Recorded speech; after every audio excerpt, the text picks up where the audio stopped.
Good evening, everyone. Okay, dinner കഴിച്ചതിൻ്റെ energy ഒന്നും ആർക്കും ഇല്ലല്ലോ. Good evening. Okay, so let me just begin.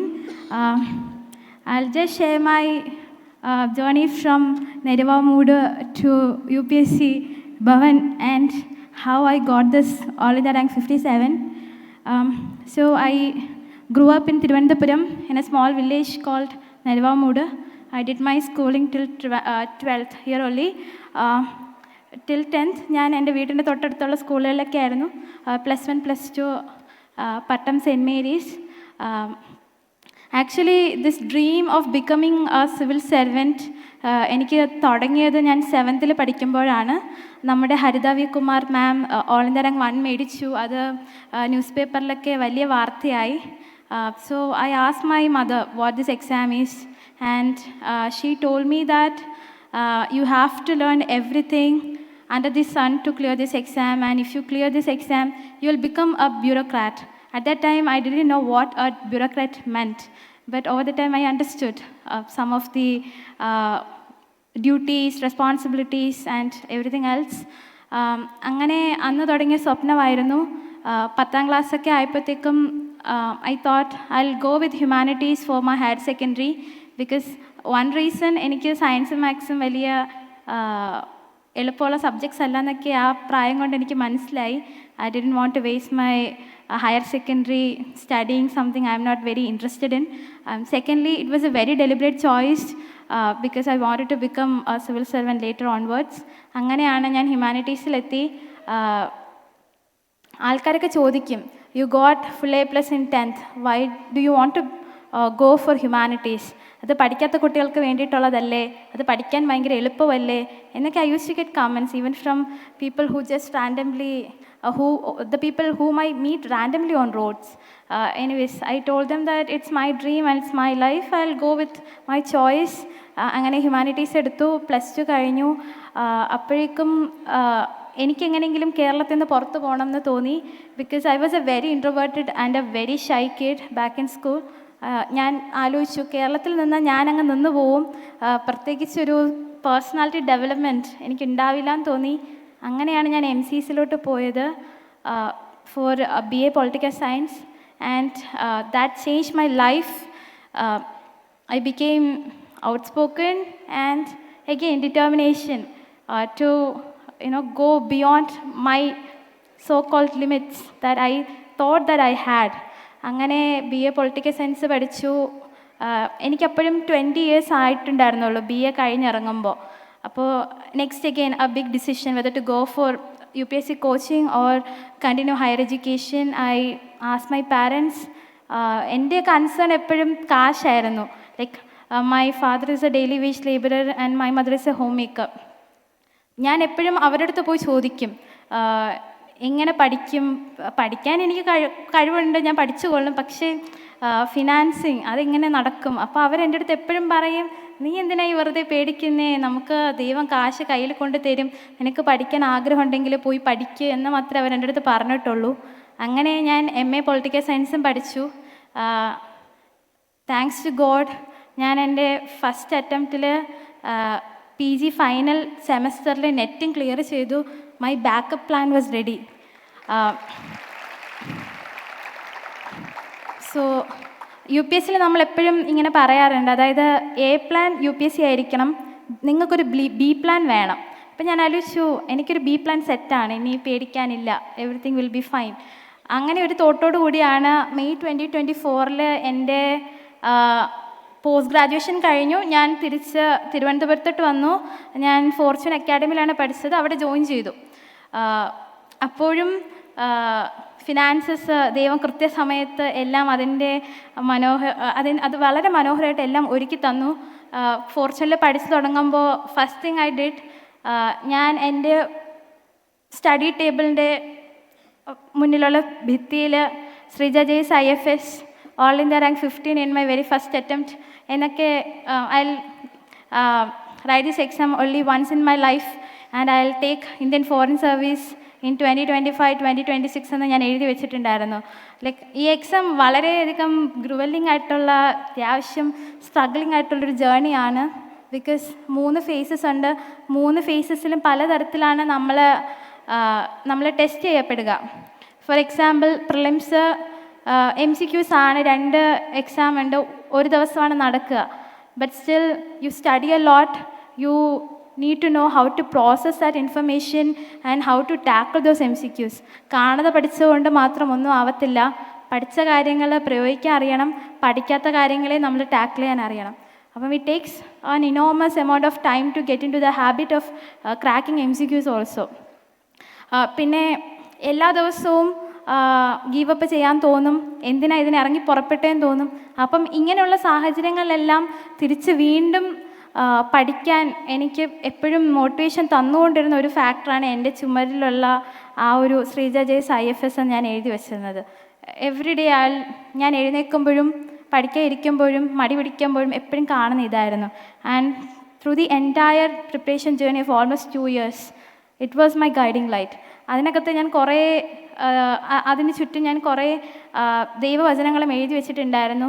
ഈ പ്രിപ്പറേഷൻ്റെ പ്രോസസ്സിൽ എനിക്ക് അപ്പോഴപ്പോഴാണ് ഞാൻ വായിച്ച കുറേ ബൈബിൾ വചനങ്ങളായിരുന്നു.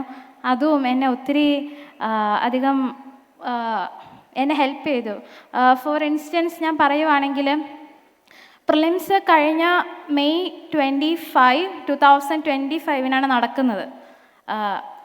ഒരു വർഷം നമ്മൾ പഠിച്ചിട്ടാണ് ഫസ്റ്റ് അറ്റംപ്റ്റ് കൊടുക്കുക. എക്സാമിൻ്റെ 2-3 ദിവസം മുന്നേ മഴ തുടങ്ങി, കറണ്ടൊക്കെ പോയി, വീട്ടിൽ കറണ്ടില്ല. നമ്മൾ ആ ഒരു എക്സാമിന് മുന്നേ ഒരു വീക്കിൽ നമ്മൾ ഭയങ്കര കാമായിട്ട് നമ്മുടെ സ്ലീപ്പ് സൈക്കിളൊക്കെ റെഡി ആകേണ്ട സമയമാണ്. എനിക്ക് ആ സമയം വീട്ടിൽ കറണ്ടില്ല, ഒരു 3 ദിവസത്തിന് മുന്നേ. അതുവരെ സ്ലീപ്പൊക്കെ ശരിയായി വന്നതായിരുന്നു. പക്ഷേ 3 ദിവസം മുന്നേ മുതൽ എനിക്ക് ഉറങ്ങാൻ പറ്റുന്നില്ല. കാരണം എക്സാം അടുത്ത് വരുക, കറണ്ട് പോയി, മഴ, എന്ത് ചെയ്യും, ഏത് ചെയ്യും, പിന്നെ ഇനിയും കുറേ പഠിച്ച് തീർക്കാനുണ്ടല്ലോ എന്നൊരു ചിന്ത. ഫസ്റ്റ് അറ്റംപ്റ്റായി, എല്ലാം കൂടെ പ്രഷറായി. അപ്പോൾ പിന്നെ ലാസ്റ്റൊക്കെ അപ്പോൾ ഞാൻ വിചാരിച്ചു, ഇനിയിപ്പോൾ കൂടുതൽ എനിക്കൊന്നും ചെയ്യാനില്ല. I can just do one thing, pray, hope for the best and be calm.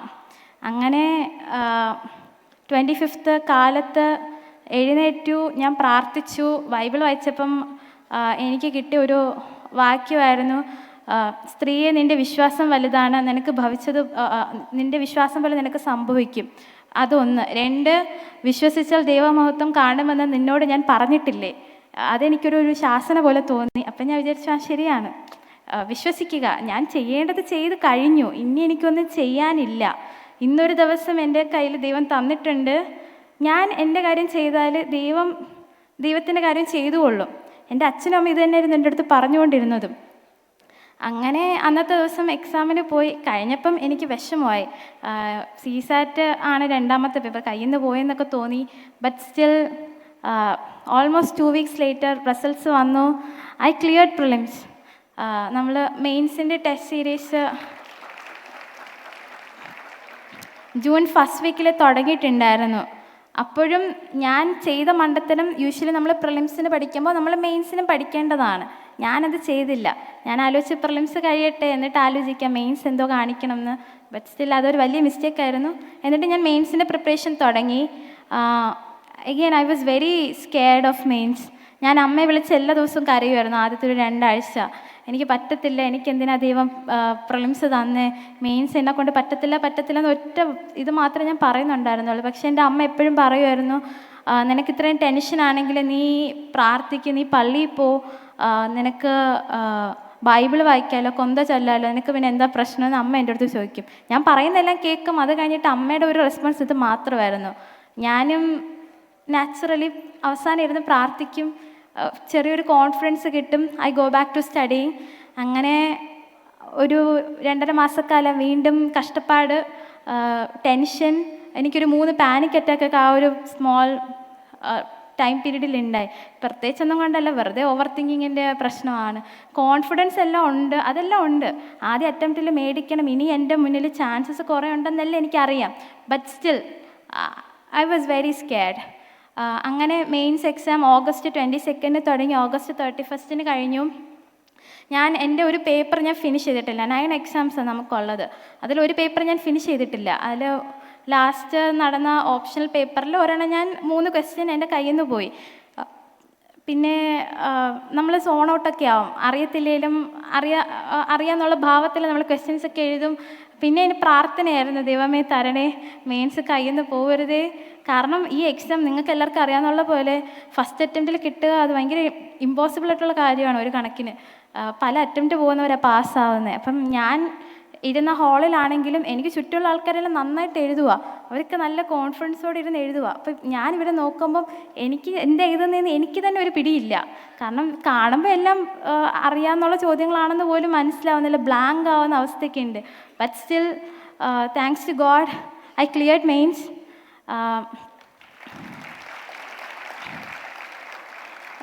Surprisingly മെയിൻസിന് നല്ല മാർക്കും ഉണ്ട്. അത് എല്ലാം ശരിക്കും thanks to God. Then came the interview. Again ഞാനിപ്പോൾ ഇങ്ങനെ നിന്ന് സംസാരിക്കും, ബട്ട് സ്റ്റിൽ ഇൻ്റർവ്യൂ പ്രിപ്പറേഷൻ തുടങ്ങുന്ന സമയം I was very tensed because you have to present your best to the interview board. അപ്പോൾ ചോദിക്കുന്ന ക്വസ്റ്റ്യന് മാത്രം ആൻസർ പറയുക, അറിയത്തില്ലെങ്കിൽ ഐ ഡോണ്ട് നോ എന്ന് പറയുക, എപ്പോഴും നല്ല പ്ലസൻ്റ് ആയിട്ടിരിക്കുക, ഓൺ ദി അതായത് പ്രസൻസ് ഓഫ് മൈൻഡ് നന്നായിട്ടുണ്ടാവും. ഇതെല്ലാം വേണം. എനിക്കിതൊന്നും തുടങ്ങിയപ്പോൾ ഇല്ലായിരുന്നു.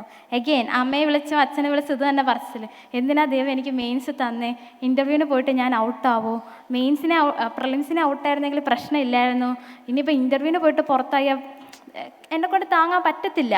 ഇത് തന്നെയായിരുന്നു ഞാൻ പറഞ്ഞുകൊണ്ടിരുന്നത്. പക്ഷേ അമ്മയും അച്ഛനും അപ്പോഴും പറയും, എന്തിനാ നീ പേടിക്കുന്നത്, നീ പ്രാർത്ഥിക്ക്, നമ്മുടെ കഷ്ടപ്പാട് കണ്ട് അതിൻ്റെ പ്രതിഫലം തരുന്നൊരു കർത്താവാണ്, നമുക്കല്ല, നിനക്ക് പിന്നെ എന്തിൻ്റെ പ്രശ്നമാണ്, നീ പ്രാർത്ഥിക്ക്. എപ്പോഴും ഇത് തന്നെയായിരുന്നു അവർ പറഞ്ഞുകൊണ്ടിരുന്നത്. ഞാനും അവസാനം ഇരുന്ന് പ്രാർത്ഥിക്കും, വേറെ വഴിയൊന്നും ഇല്ലല്ലോ, ഇനി നമ്മളെന്ത് ചെയ്യാനാ. ഈ ഒരു ആറ്റിറ്റ്യൂഡിൽ I will pray and I will come back to myself. അങ്ങനെ കുറേ മോക്ക് ഇൻ്റർവ്യൂസിനൊക്കെ പോയി. അപ്പോഴത്തേക്കും മനസ്സിലായി ഇൻ്റർവ്യൂ കയ്യിൽ ഒതുങ്ങും, മെയിൻസ് വരെ എത്തിയെങ്കിൽ ഇൻ്റർവ്യൂ ചെയ്യാൻ പറ്റും എന്നൊരു കോൺഫിഡൻസ് വന്നു. അങ്ങനെയാണ് ജാനുവരി 21, 2026 എൻ്റെ ഇൻ്റർവ്യൂ. ഉച്ചയ്ക്ക് ശേഷമായിരുന്നു ഇൻ്റർവ്യൂ. കാലത്ത് ട്രംപ് വെനിസ്വേല ആ ഇഷ്യൂ ഒക്കെ നടക്കുന്ന സമയമാണ്. അപ്പോൾ ടെൻഷനായി, ട്രംപ് ഇനി അരമണിക്കൂറിൽ എന്ത് ചെയ്യും, 1 മണിക്കൂറിൽ എന്ത് ചെയ്യും. എൻ്റെ ചിന്ത ഫുൾ ഇതായിരുന്നു. ഞാൻ actually I was very obsessed. തലേ ദിവസം മുതൽ ഞാൻ ട്വിറ്റർ നോക്കിക്കൊണ്ടിരിക്കുക, ഇങ്ങനെ എന്താ ചെയ്യാൻ പോകുന്നതെന്ന്. അപ്പം രാവിലെയും എൻ്റെ മെൻറ്റർ എനിക്ക് കുറേ സാധനങ്ങൾ അയച്ചു തന്നിട്ടുണ്ടായിരുന്നു വായിച്ചു വെക്കാൻ. അന്ന് നിങ്ങൾ ഓർക്കുന്നുണ്ടെന്ന് അറിയത്തില്ല, കാനഡയിലെ പ്രൈം മിനിസ്റ്റർ ഒരു ഉഗ്രൻ സ്പീച്ച് വേൾഡ് ഇക്കോണമിക് ഫോറത്തിൽ കൊടുത്തിരുന്നു. അപ്പം അതിൽ നിന്നൊക്കെ ഞാൻ സാധനങ്ങളിങ്ങനെ വായിച്ചുകൊണ്ടിരിക്കുക. ആരെങ്കിലും എൻ്റെ അടുത്ത് ഈ IR എന്തെങ്കിലും ചോദിക്കുവാണെങ്കിൽ അങ്ങ് കാച്ചു വിടാമല്ലോ എന്ന് പറഞ്ഞിട്ട്. പക്ഷെ ഒന്നും ചോദിച്ചില്ല കേട്ടോ, ടു മൈ സർപ്രൈസ്. അങ്ങനെ പ്രാർത്ഥിച്ചിട്ട് ഇറങ്ങാൻ പ്രാർത്ഥിക്കുമ്പോൾ എനിക്കൊരു വചനം കിട്ടിയായിരുന്നു, ഏഷ്യ 60:22. അതിലിങ്ങനെ അമ്മ എനിക്ക് അയച്ചു തന്നൊരു വീഡിയോ ആയിരുന്നു ആക്ച്വലി. അതിനകത്ത് ഇങ്ങനെ പറയുന്നുണ്ടായിരുന്നു, കഷ്ടപ്പാടെല്ലാം തീരാൻ സമയമായി, ഇന്നത്തെ ദിവസം നിൻ്റേതാണെന്നൊക്കെ പറഞ്ഞിട്ട്. അപ്പം ഞാൻ ആലോചിച്ചു, okay, I'll be fine, nothing to worry about, it's going to be just fine. ഇതുവരെ എന്നെ ദൈവം നടത്തിയിട്ടുണ്ടെങ്കിൽ ഇനിയും നടത്തും എന്നൊരു കോൺഫിഡൻസിൽ ഞാൻ പോയി. ആൻഡ് നമ്മൾ UPSCയിൽ പോകുമ്പോൾ ഉണ്ടല്ലോ, ദേ ട്രീറ്റ് us ലൈക്ക് ഓഫീസേഴ്സ്. ആ ഒരു റെസ്പെക്റ്റും ഒക്കെ നമുക്കവർ തരും. അപ്പോൾ അത് കാണുമ്പോൾ തന്നെ നമുക്കൊരു വല്ലാത്ത ആവേശം, ഓക്കെ ഡെസ്റ്റിനിയിൽ നമ്മൾ എത്തിയിട്ടുണ്ട്. എല്ലാവരും സ്വപ്നം കാണുന്ന ആ ഇൻ്റർവ്യൂ എനിക്ക് കിട്ടി, ഞാൻ അവിടെ എത്തി. ഇനി ഒരു അരമണിക്കൂർ I'll just be myself. And എൻ്റെ കയ്യിൽ കൊന്ത ഉണ്ടായിരുന്നു. അപ്പം അതെനിക്കൊരു പേഴ്സണൽ വിശ്വാസമാണ്, കൊന്ത എൻ്റെ കൂടെ ഉണ്ടെങ്കിൽ നത്തിങ് ക്യാൻ സ്റ്റോപ്പ് മീ എന്ന്. ആക്ച്വലി അന്നത്തെ ദിവസം അത് ഒരു സത്യം പറഞ്ഞാൽ UPSCയുടെ ലക്ക് ഫാക്ടർ എന്ന് പറയുന്ന കാര്യം ഏറ്റവും വളരെ എവിഡൻ്റ് ആയിട്ട് വരുന്ന ഒരു സ്ഥലമാണ് ഇൻ്റർവ്യൂ. നമുക്ക് കിട്ടുന്ന ബോർഡ് എങ്ങനെ ഇരിക്കും അതുപോലെ ആയിരിക്കും നമ്മുടെ മാർക്കും പെർഫോമൻസും ഒക്കെ. Like anything can go wrong. പക്ഷെ അന്ന് എനിക്ക് കിട്ടിയ ബോർഡ് ഒരു വളരെ നല്ലൊരു ബോർഡായിരുന്നു. ആ ഹാഫ് ആൻ അവർ എങ്ങനെ കഴിഞ്ഞു പോയെന്ന് എനിക്കിപ്പോഴും അറിയില്ല. എനിക്ക് പെട്ടെന്ന് തീർന്ന പോലെയൊക്കെ തോന്നി. Like they started with asking me, Thiruvananthapuram പോലൊരു വലിയൊരു എഡ്യൂക്കേഷണൽ ഹബ്ബിൽ പഠിച്ചിട്ട് എന്തുകൊണ്ടാണ് ഹയർ എഡ്യൂക്കേഷന് MCCയിലോട്ട് പോയത്, ചെന്നൈയിലോട്ട് പോയത്. അപ്പോഴും മനസ്സിലായി, okay this is going in the direction I want. പിന്നെ കുറേ നല്ല ക്വസ്റ്റ്യൻസ്, അത് പെട്ടെന്ന് കഴിഞ്ഞു. ആൻഡ് ഞാൻ പുറത്തിറങ്ങിയപ്പോൾ ഞാൻ വളരെ സന്തോഷത്തോടു കൂടിയാണ് പുറത്തിറങ്ങിയത്. അച്ഛൻ അവിടെ വെളിയിൽ നിൽപ്പുണ്ടായിരുന്നു. ഞാൻ വന്ന് അച്ഛനൊരു കെട്ടിപ്പിടിച്ചൊരു ഉമ്മയൊക്കെ കൊടുത്തിട്ട് ഞാൻ പറഞ്ഞു, അച്ഛാ നന്നായിട്ട് ഇൻ്റർവ്യൂ ഞാൻ ചെയ്തിട്ടുണ്ട്, ഞാൻ കുറച്ച് 2 വിറ്റൊക്കെ അടിച്ചിട്ടുണ്ട്, അവർക്ക് ഇഷ്ടപ്പെടുമായിരിക്കും. ഞാൻ എൻ്റെ മെൻറ്റേഴ്സിനെ വിളിച്ചിട്ട് അത് തന്നെ പറഞ്ഞു, സാറേ ഇൻ്റർവ്യൂ ഒക്കെ നന്നായിട്ട് പോയി, ഞാൻ 2 വിറ്റൊക്കെ അടിച്ചു, അവർക്കെന്നെ ഇഷ്ടപ്പെടുമായിരിക്കും, എനിക്ക് മാർക്ക് കിട്ടുമായിരിക്കും. അപ്പം ഈ ത്രൂ ഔട്ട് ദിസ് പ്രോസസ്സ് എൻ്റെ മെൻറ്റേഴ്സിന് എൻ്റെ മേൽ വലിയ കോൺഫിഡൻസ് ഉണ്ടായിരുന്നു. അത് അവർ അന്നും എൻ്റെ അടുത്ത് ഇങ്ങനെ പറയുന്നുണ്ടായിരുന്നു, എന്തായാലും 200 എബോവ് സ്കോർ പോവും, പേടിക്കാനൊന്നും ഇല്ല എന്നൊക്കെ. ആൻഡ് പിന്നെ ഇൻ്റർവ്യൂ കഴിഞ്ഞ് പിന്നെ നമ്മൾ റെസ്റ്റ് എടുക്കുന്ന സമയമാണ്.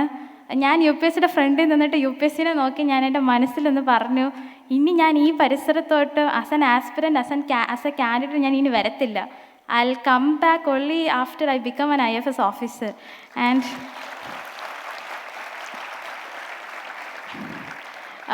തിരിച്ച് വന്നു. നമ്മൾ ഇങ്ങനെ യു പി എസ് സിയിൽ ഇങ്ങനെ ഒരു സംഭവമുണ്ട്, നമ്മൾ ഇൻ്റർവ്യൂ എല്ലാം കഴിഞ്ഞിട്ട് തിരിച്ച് വന്ന് 1 വീക്കിനുള്ളിൽ തന്നെ നമ്മൾ അടുത്ത പ്രിലിംസിന് പഠിച്ചു തുടങ്ങണം, സമയമില്ല. ഞാൻ വന്നിട്ട് ഒരു 2 ആഴ്ച വെറുതെ സമയം കളഞ്ഞു, ഞാൻ റെസ്റ്റ് എടുത്തു. കുറേ നാളത്തെ കഷ്ടപ്പാട്, ഇനി എനിക്ക് ഉറങ്ങണം. ഇതിന് മുന്നേ കുറേ ഉറക്കമില്ലാതെ നടക്കുമായിരുന്നു, ഇനി ഞാൻ ഉറങ്ങുമെന്ന് പറഞ്ഞ് 2 ആഴ്ച ഞാൻ കളഞ്ഞു. അത് കഴിഞ്ഞിട്ട് എൻ്റെ മെൻറ്റർ എൻ്റെ അടുത്ത് ഇടയ്ക്കിടയ്ക്ക് ചോദിക്കുമായിരുന്നു, ശ്രീജ പ്ലാൻ ഇപ്പം എന്തുവാ, പ്രിലിംസ് പഠിച്ച് തുടങ്ങിയോ? അപ്പം ഞാൻ പറയും, ഇല്ല സർ, എനിക്ക് പഠിക്കാൻ മൂടൊന്നുമില്ല, ഞാനിപ്പോൾ പഠിക്കുന്നുമില്ല. ഞാൻ ചെയ്ത പരിപാടി വേറൊന്നുമില്ല, ഞാൻ എൻ്റെ ബുക്സ് എല്ലാം കൂടെ അടുക്കി ഞാൻ എൻ്റെ ഷെൽഫിൻ്റെ ടോപ്പിൽ വെച്ചു. ഞാൻ എന്നിട്ട് അവിടെ നിന്ന് വീണ്ടും എൻ്റെ മനസ്സിൽ പറഞ്ഞു, ഇനി ഈ ബുക്സിൻ്റെ വഴിക്ക് ഞാൻ വരത്തില്ല, ഇനി ഞാൻ വീണ്ടും എക്സാം എഴുതത്തില്ല, ഞാൻ കയറിപ്പോവും എന്ന്. ഞാനിങ്ങനെ, എനിക്കറിയില്ല എന്താ ഞാൻ ഇങ്ങനെ പറയുന്നതെന്ന്, പക്ഷെ ഞാനിങ്ങനെ പറഞ്ഞു. ആൻഡ് ദെൻ ഞാൻ ആലോചിച്ചു, റിസൾട്ട് വരട്ടെ, കയറിപ്പോവുകയാണെങ്കിൽ ഞാൻ രക്ഷപ്പെട്ടു, കയറിപ്പോകുന്നില്ലെങ്കിൽ അടുത്ത് പിന്നീട് നോക്കാം. ഒരു വട്ടം പ്രിലിംസ് ക്ലിയർ ചെയ്തതല്ലേ, അടുത്ത വട്ടം നമുക്ക് യു പി സിയുടെ ഗെയിം അറിയാം, I will be able to beat it. ഇങ്ങനെയായിരുന്നു എൻ്റെ ഒരു ആറ്റിറ്റ്യൂഡ്. ഭാഗ്യത്തിന് ഞാൻ രക്ഷപ്പെട്ടു എന്ന് വേണം പറയാൻ. ഭാഗ്യത്തിനേക്കാളപ്പുറം ദൈവാനുഗ്രഹം കൊണ്ട് ഞാൻ രക്ഷപ്പെട്ടു. പിന്നെ ഫെബ്രുവരി അങ്ങനെ കഴിഞ്ഞു പോയി, മാർച്ചായി. മാർച്ച് 2 മുതൽ ഇപ്പോൾ റിസൾട്ട് വരും, അടുത്ത അരമണിക്കൂറിൽ വരും, അടുത്ത 15 മിനിറ്റ് വരും. യു പി എസ് സിയിലെ മെമ്പേഴ്സൊക്കെ ഫുഡ് കഴിക്കാൻ പോയിട്ടുണ്ട്, വന്ന ഉടനെ അവരതങ്ങ് പബ്ലിഷ് ചെയ്യുന്നൊക്കെ കുറേ ഇൻസൈഡർ ഇൻഫോ എന്ന് പറഞ്ഞ കുറേ ന്യൂസ്. ഞാൻ 2 എൻ്റെ ബർത്ത്ഡേ ആയിരുന്നു, എൻ്റെ 24th ബർത്ത്ഡേ ആയിരുന്നു. അപ്പോൾ മുതൽ ഞാനിരുന്ന് ടെൻഷനാണ്, ബർത്ത്ഡേയുടെ ഒന്ന് റിസൾട്ട് വന്നിട്ട് ഞാൻ പൊട്ടിയിട്ട് ആകെ ഫുള്ള് കുളമാവുമല്ലോ എന്നൊക്കെ ആലോചിച്ചിട്ട് ഒരേ ടെൻഷൻ. എൻ്റെ അച്ഛനും അമ്മയും ഭയങ്കര ചില്ലായിരുന്നു, including my mentors and friends. Everybody else was chill and I was freaking tensed. ഞാൻ ഇവരുടെ അടുത്ത് പോകുമ്പോൾ ഇവർ പറയും, എന്തിനാ പേടിക്കുന്നേ? മെൻറ്ററിൻ്റെ അടുത്ത് ചോദിക്കും, എന്തിനാ പേടിക്കുന്നേ? സെറ്റാ, IFS തന്നെ കിട്ടും, പേടിക്കാനൊന്നുമില്ല. അങ്ങനെ 3-ാം തീയതി പോയി, 4-ാം തീയതി ടെൻഷൻ അടിച്ച് പോയി. 5th അന്ന് ഞാൻ പിന്നെ ഒരു രക്ഷയില്ല, ഞാൻ ഉച്ചയായപ്പോഴത്തേക്ക് ഞാൻ സ്വയം മന്തിയൊക്കെ മേടിച്ച് ഞാൻ സിനിമയൊക്കെ കണ്ട് എൻജോയ് ചെയ്യുമായിരുന്നു. റിസൾട്ട് വരുന്നെങ്കിൽ വരട്ടെ, കിട്ടിയാൽ കിട്ടി, കിട്ടിയില്ലെങ്കിൽ വീണ്ടും എഴുതും, വേറെ എന്താ ചെയ്യാനാ. അങ്ങനെ അന്നത്തെ ദിവസം പോയി. ബട്ട് 6th ആയി. 6th കാലത്ത് എനിക്കെന്തോ ഒരു ഇൻറ്റ്യൂഷനൊക്കെ വരുന്നു, ഇന്ന് റിസൾട്ട് വരും, ഇന്ന് ഫെയ്റ്റ് ഡിസൈഡ് ആവും. അപ്പം ഞാൻ വിചാരിച്ചു, ഇനി ഒന്നും ചെയ്യാനില്ല, ഇനി we can hope for the best. ഞാൻ എൻ്റെ പ്രാർത്ഥനയൊക്കെ കഴിഞ്ഞു. എൻ്റെ മനസ്സിൽ ഫുള്ളും ഒരു റെഡ് ബാക്ക്ഗ്രൗണ്ടിൽ Sreeja JS civil service rank ചെയ്താവും എന്തൊക്കെ പറഞ്ഞ് എന്തൊക്കെ വരുന്നുണ്ട്. ആൻഡ് ഞാൻ കേൾക്കുന്നത് ശ്രീജ JS കേരള ടോപ്പർ. അപ്പം ഞാൻ ആലോചിച്ചു, എനിക്ക് കേരള ടോപ്പർ ആവേണ്ട എന്ത് യോഗ്യതയാണുള്ളത്? മെയിൻസൊക്കെ തട്ടിക്കൂട്ടി ഞാൻ ഒരു 2.5 മാസം കൊണ്ട് പഠിച്ചിട്ട് എഴുതി. Interview okay fine, but still how can I become the Kerala topper? ഇതായിരുന്നു എൻ്റെ മനസ്സിൽ. ഞാൻ പിന്നെ ആലോചിച്ചു, ഇത്രയും നാൾ ദിവാസ്വപ്നം കണ്ട് നടന്നതല്ലേ, ഇതും അതുപോലെ ദിവാസ്വപ്നം, പ്രത്യേകിച്ചൊന്നും ഇല്ല. അങ്ങനെ ഉച്ചയായി. 1 മണിയൊക്കെ ആയപ്പോഴത്തേക്കും വീണ്ടും UPSC കുറേ ഇൻസൈഡർ ഇൻഫോ. UPSC മെമ്പേഴ്സൊക്കെ ലഞ്ച് കഴിക്കാൻ പോയി. അവർ തിരിച്ച് വന്ന ഉടനെ എടുത്ത് അവരുടെ നോട്ടീസ് ബോർഡിൽ അത് പിൻ ചെയ്യും, നോട്ടീസ് ബോർഡൊക്കെ ക്ലീൻ ആക്കിക്കൊണ്ടിരിക്കുകയെന്നൊക്കെ. അപ്പം ഏകദേശം ഉറപ്പായി വരും എന്ന്. 2:15 ആയപ്പോഴത്തേക്കും ഞാൻ എൻ്റെ റൂമിലായിരുന്നു, ഫസ്റ്റ് ഫ്ലോറിലാണ്. ഞാൻ എൻ്റെ മെൻറ്റേഴ്സിൻ്റെ അടുത്ത് പറഞ്ഞായിരുന്നു, റാങ്ക് ഉണ്ടെങ്കിൽ എന്നെ അപ്പം വിളിക്കണം, റാങ്ക് ഇല്ലെങ്കിൽ അപ്പോഴൊന്നും വിളിക്കേണ്ട, പിന്നീട് എപ്പോഴേലും വിളിച്ചാൽ മതി. എൻ്റെ കരച്ചിലും ബഹളമൊക്കെ കഴിഞ്ഞിട്ട് ഞാൻ കോൾ എടുത്തോളാം എന്ന് അതായിരുന്നു ഞാൻ വിചാരിച്ചുകൊണ്ടിരുന്നത്. പക്ഷെ റിസൾട്ട് വന്നപ്പോൾ വല്ലാത്തൊരു ധൈര്യമൊക്കെ. ഞാൻ തുറന്നു നോക്കിയപ്പം ശ്രീജ JS നമ്മൾ PDF മറ്റേ സെർച്ച് കൊടുക്കുമ്പോൾ ഐ സോ ശ്രീജ JS. പക്ഷെ സമീപം 57 കണ്ടു. I was confused. ഈ 57 എന്താണെന്ന് മനസ്സിലായില്ല. I started from 1 and came down. കണ്ടപ്പോൾ മനസ്സിലായി 57 റാങ്കാണ്. ഞാൻ ഒരൊറ്റ വിളിയായിരുന്നു.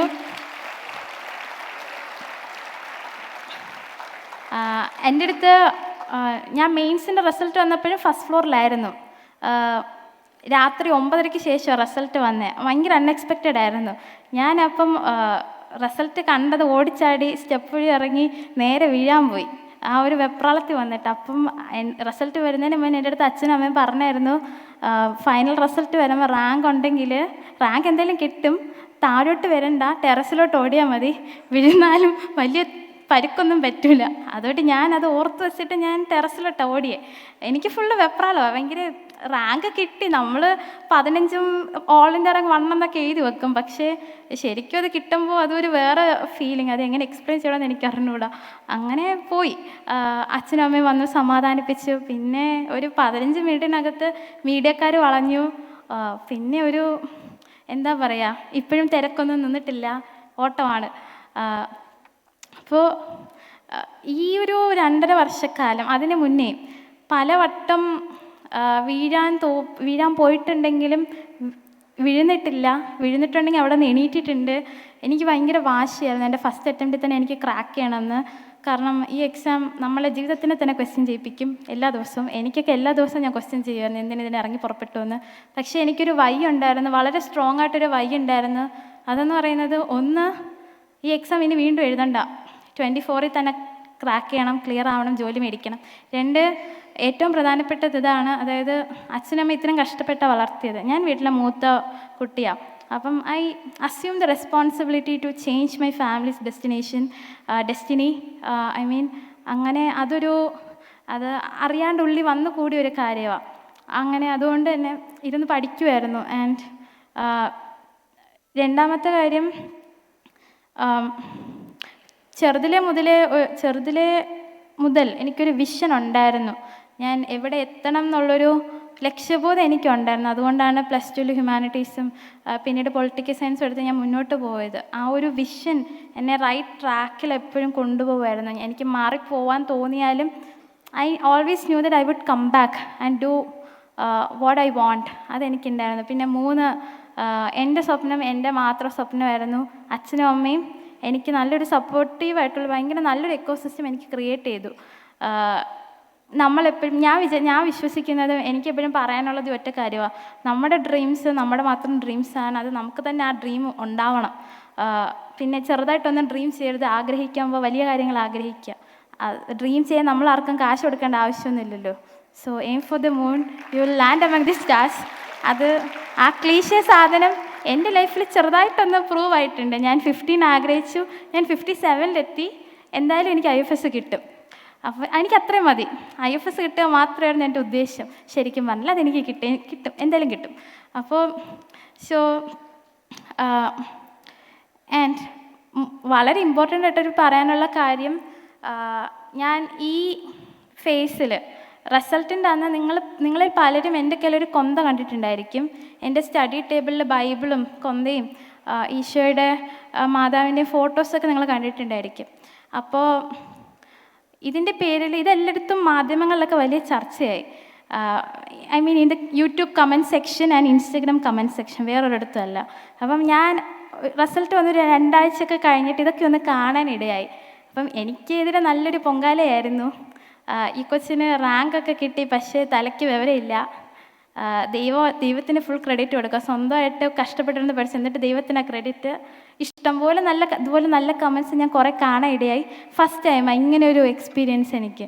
അതുകൊണ്ട് തന്നെ എനിക്ക് വിഷമമായി ആദ്യത്തെ ഒരു ദിവസം കണ്ട ദിവസം. ഞാൻ ഓർത്തു, ഈ ആൾക്കാർക്ക് വേറെ പണിയൊന്നുമില്ലേ? ഞാൻ എൻ്റെ പേഴ്സണൽ ബിലീഫാണ് ഞാൻ പറഞ്ഞത്. ഞാൻ കള്ളത്തരമൊന്നും പറഞ്ഞിട്ടില്ല.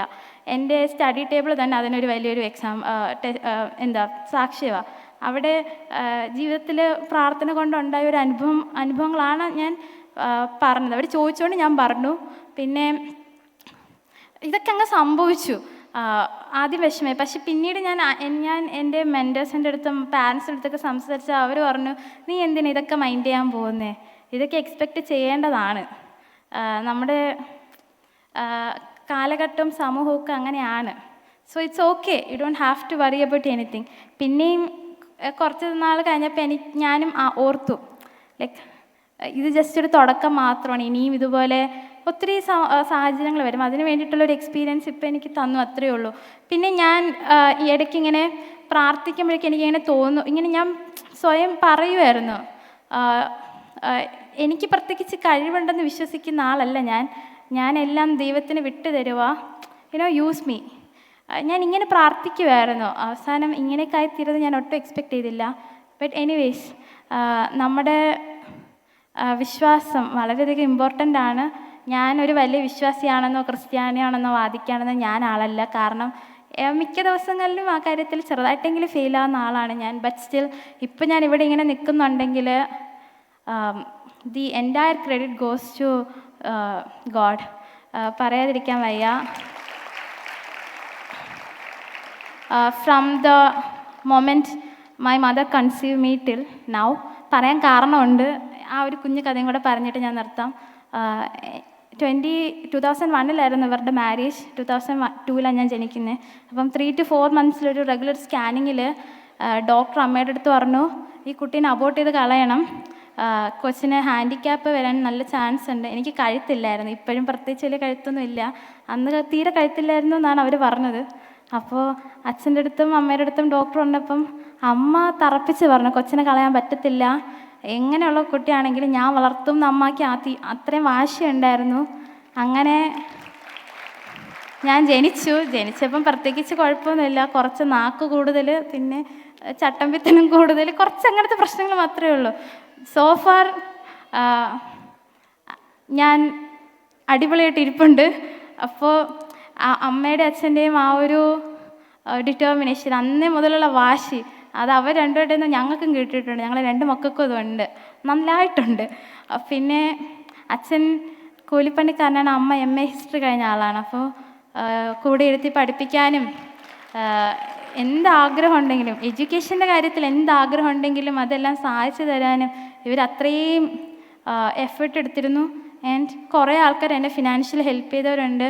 ഒന്നുമില്ല, എൻ്റെ അടുത്ത് ഞാൻ വിളിക്കുമ്പോൾ ഒന്ന് ഫോൺ എടുത്താൽ മതി, എൻ്റെ അടുത്ത് സംസാരിച്ചാൽ മതി, അങ്ങനെയുള്ളൊരു ഫേസ് എനിക്ക് ഉണ്ടായിരുന്നു. അപ്പം ഒത്തിരി ഫ്രണ്ട്സിന് എനിക്ക് പേഴ്സണലി എന്നെ ഒത്തിരി ഹെൽപ്പ്, ഒത്തിരി ഫ്രണ്ട്സ് ഉണ്ട്, ഒത്തിരി നല്ല മെൻറ്റേഴ്സ് ഉണ്ട്. അപ്പം എൻ്റെ മാത്രം വിജയമാണെന്ന് എനിക്ക് ഒരിക്കലും ഇത് പറയാൻ പറ്റത്തില്ല. ഇത് ഒരു പഞ്ചായത്ത് തന്നെ ഉൾപ്പെടുന്ന, ഒരു പഞ്ചായത്തിനകത്ത് ഉൾക്കൊള്ളാൻ കഴിയുന്ന കുറേ ആൾക്കാരുടെ കൂടെ വിജയമാണ്. അപ്പോൾ ഇന്നിവിടെ നിൽക്കുമ്പോൾ വളരെ ഗ്രേറ്റ്ഫുള്ളാണ് ആക്ച്വലി. എല്ലാ റിസൾട്ടിന് ശേഷം മൊത്തം ഹാപ്പിനെസ്സിനേക്കാളും കൂടുതലധികം ഗ്രേറ്റ്ഫുള്ളാണ്. കാരണം ഫസ്റ്റ് അറ്റംപ്റ്റിൽ ക്രാക്ക് ചെയ്യാൻ പറ്റി. ഇനി ഈ എക്സാമിൻ്റെ പരിസരത്തോട്ടേ പോകണ്ട. അതിലിപ്പോൾ ഒരു സന്തോഷം വേറെ കിട്ടാനില്ല ആക്ച്വലി. പിന്നെ to conclude, I thank all the organisers. And പ്രത്യേകിച്ച് തിരുമേനിയുടെ അടുത്ത്. കഴിഞ്ഞ ഒരു പ്രോഗ്രാമിന് പോയപ്പോഴാണ് തിരുമേനിനെ പേഴ്സണലി ആദ്യമായിട്ട് മീറ്റ് ചെയ്യാൻ പറ്റിയതും സംസാരിച്ചു. പ്രോഗ്രാം കഴിഞ്ഞ് പിന്നെ ഇങ്ങോട്ടൊരു ഇൻവിറ്റേഷൻ കിട്ടിയതും പിന്നെ നിങ്ങളെല്ലാവരും കാണാൻ പറ്റിയതിലും ഒത്തിരിയധികം താങ്ക് യു ആൻഡ് ഒത്തിരിയധികം സന്തോഷം. എന്തായാലും കഴിഞ്ഞ സെഷനിൽ പറഞ്ഞതുപോലെ ഒരു നല്ല അല്ലെങ്കിൽ സുവിശേഷക ആകാൻ നിങ്ങൾക്ക് എല്ലാവർക്കും സാധിക്കട്ടെ. നിങ്ങളെല്ലാവരുടെയും ഡ്രീംസും ആഗ്രഹങ്ങളും എല്ലാം ദൈവം സാധിച്ചു തരട്ടെ.